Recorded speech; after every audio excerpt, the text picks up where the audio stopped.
get promotion and relegation. Forget the vague platitudes upon which everyone agrees. Transparency, accountability, diversity, etc. Forget Twitter.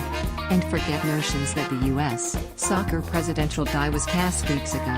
The organizations and people who are publicly supporting a particular candidate are a vocal minority. Make no mistake, the United Soccer Coaches Convention in Philadelphia was a job interview for all 8 candidates. Each candidate appeared for 15 minutes apiece at a U.S. Youth Soccer Forum on Saturday, and 7 of the 8 had hour-long sessions over the prior 2 days. Next, state associations and national affiliates will be convened, either at their own annual general meetings, or informally, over the next 3 weeks to decide how to cast their votes February 10 in Orlando to decide Sunil Gulati's successor. You read what the candidates are saying, you won't see many differences. Everyone wants to cut costs for players and coaches. Everyone wants to revamp the development academy, with most candidates explicitly saying they would let academy players participate in high school soccer. Most candidates have a back-to-the-future approach on youth soccer, talking about revving up the often revived Olympic Development Program, ODP, in part because it can reach players that don't have development academy clubs nearby. Every candidate wants to do more with futsal, beach soccer and Paralympic soccer, though few have any specific ideas. Everyone wants more equitable pay for the women's national team. Some even recognize that it's difficult to say equal because the women's team still wants salaries, instead of the men's bonus-only structure, and they have ideas for evening things out. Anyway, everyone cites heavy-handed mandates, such as the change to birth year age groups at not just the highest youth levels but also local recreational leagues, some of whom admittedly ignore those mandates, taking advantage of USSF's mixed messages about them, as decisions made without involving the people they affect. The discussion of the ideas is interesting and overdue, but given the general agreement on the issues, the voters will simply have to pick the candidate they think is most able to do the job. Here is how each candidate fared in Philadelphia, the most public platform yet in this race, which will be decided February 10 in Orlando. Candidates are in alphabetical order. Paul Caligiuri. Icy photos. Howard C. Smith. Caligiuri's resume stacks up favorably with everyone in the field. Hall of Fame player with experience in Germany and MLS, college, club and semi-pro coach.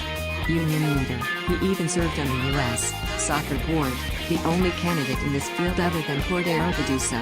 Yet it was far enough in the past that he can't be written off in a status quo insider.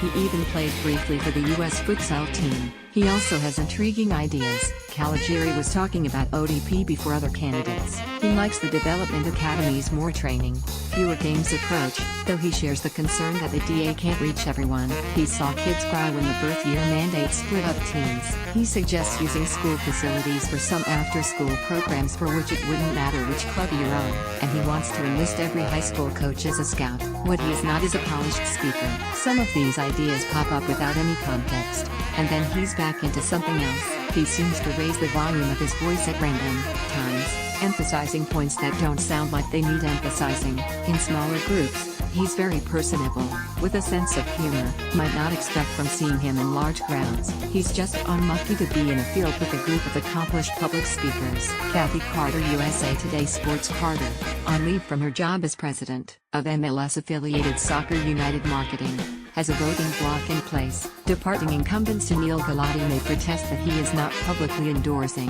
anyone, but Carter is, for all practical purposes, his designated successor. That's a plus and a minus.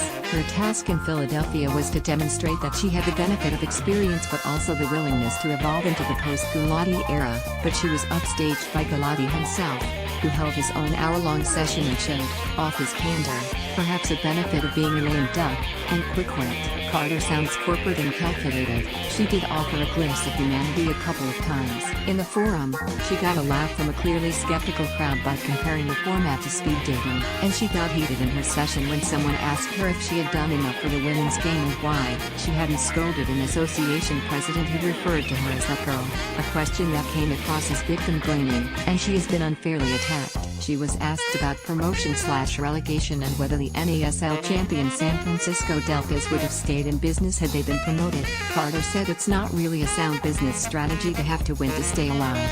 She is absolutely right. If winning a league is the only way to stay solvent, then only the league champion will stay alive. She is also accused, not just by random social media trolls but by an open letter from the Ronaldo campaign, of not being a soccer person. It's a safe bet such an accusation would not be lobbed against a man who played high-level college soccer and adult soccer, which Carter has done, but her ideas aren't convincing. The morning before she was the first of the candidates to speak, Carter released info about an independent commission chaired by Casey Wasserman, in Philadelphia. That idea seemed about as popular as wearing a Vikings jersey around town. Cordero didn't mention Carter by name but easily scored